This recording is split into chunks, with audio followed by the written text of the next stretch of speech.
missing someone. Recently, when having to write a rhetorical analysis paper for my Composition 1 class, I was given a choice as to what TED Talk I could write about. I eventually landed on Chuck Nice's presentation titled The Unintended Consequences of Technology. This was the TED Talk I decided to analyze.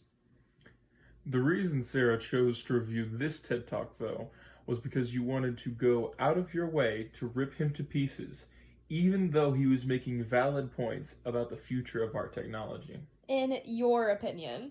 Today we are going to be debating whether or not Chuck Nice conveys his points effectively or not. The lead is yours. I think Chuck Nice presents his points very ineffectively because of his background in being a comedian and the stage he is on. What about the stage in and of itself makes his points invalid and or incorrectly staged? When you think about a TED Talk, you think about somebody talking about subjects they're well versed in. That could be through comedy, but in Chuck Nice's comedy, it pushes away his audience in a way that makes them not want to listen to him, and he doesn't convey his points very effectively through his comedy. Are you trying to suggest that he alienates his audience? Yes, that's exactly.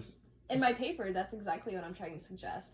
The jokes he makes about teenagers, which is his primary audience, would turn them away. What is your argument for saying that TED Talk is a place where he can present this argument?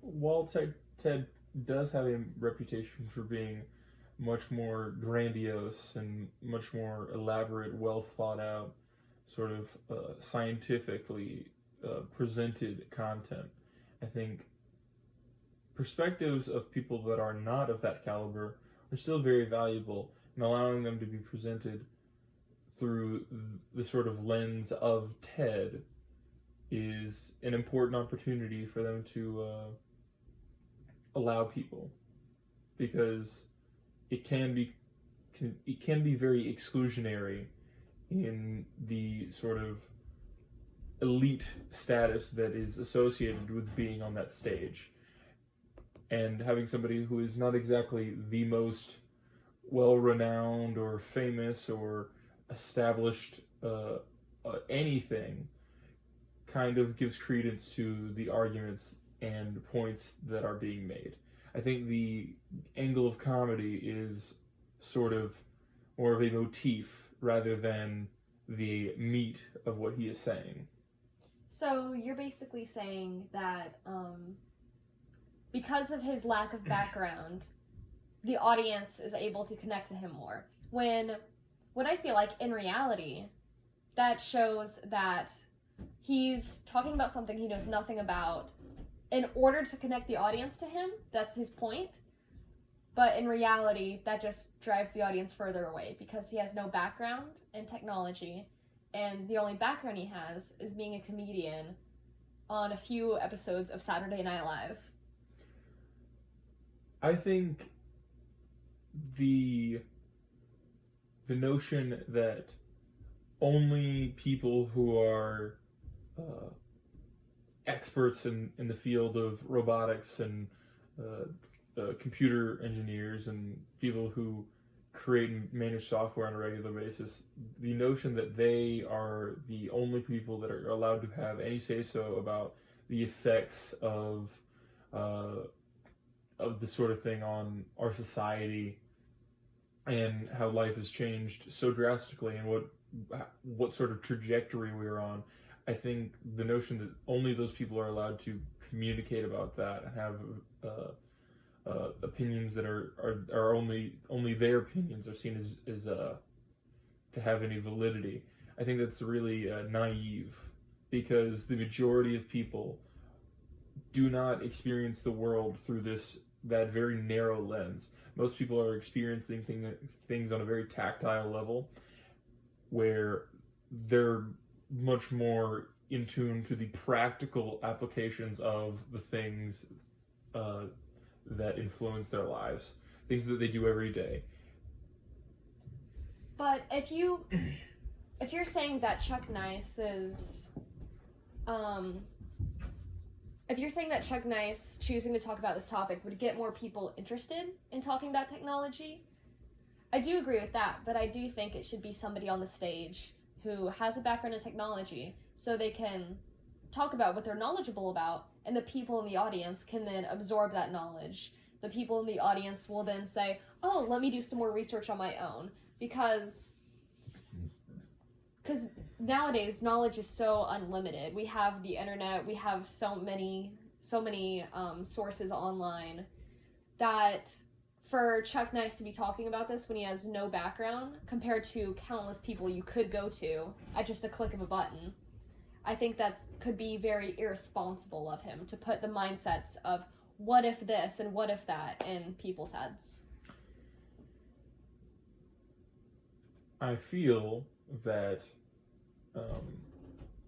while his presentation was not the most informative, I do think it speaks volumes to a sort of atmosphere that many people can relate to, and I find that to be more valuable than what is considered traditionally authentic. So Because he's not coming off with the air of being something he is not. He is very upfront and very keen to make a point and clarify his lack of scholarhood in this. It's very, very plain, and while the college students in that audience may have chuckled a lot, I think more than ever the younger audience, which is usually where TED ends up, because who's online the most, it's going to be the younger people. I think you do have a valid point saying that the knowledge is pretty much unlimited. We have access to any piece of information at almost the touch of a button. However, I do think it pays dividends to really think about the way we live day to day on a practical level, because people, sure, you could learn X amount of things about thermodynamics in a weekend if you just really wanted to, but most people are actually worried about cooking dinner, taking care of children, maybe working on their cars, or just their own hobbies. Just because something is out there doesn't mean people are going to necessarily want it. However, I do think there is some intrinsic value in any sort of conversation happening about topics like these, because contrary to what you said, this admittedly surface level observation definitely has the capacity to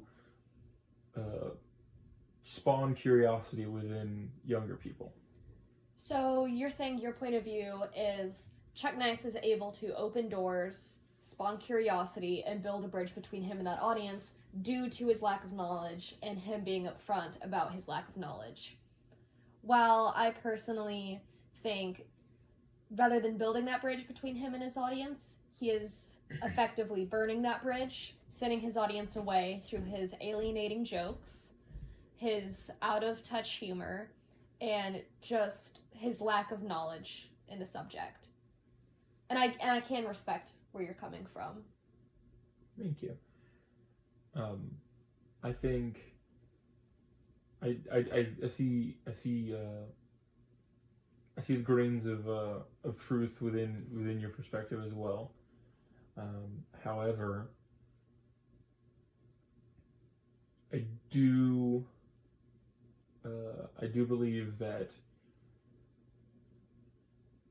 even in the alienation and sort of a very poorly aged and somewhat misplaced humor that comes from him, I think there is still a degree of comfort to be found in that, because while it's maybe not necessarily the most relatable to the youth directly in terms of how we perceive everything, because older people are going to have that closer, they're going to have that more of a sort of dissonance in regards to the current day. Things are going to seem much more extreme to them than they are to people they grew up in this sort of era.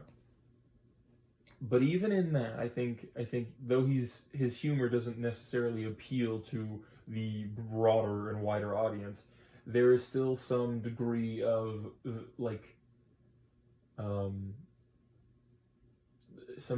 there's like a modicum of genuine interest that can be found in there, because while Chuck Nice doesn't sound like the students in that audience, I bet he sounds a lot like their parents. And that sort of secondary observation where you're not really, you feel like you can relate to something, but not directly, not personally. I think that in and of itself can still be a good catalyst. John, I definitely think we should turn on the TV and rewatch Chuck Nice's TED Talk and try to see the other person's point of view. That sounds wonderful.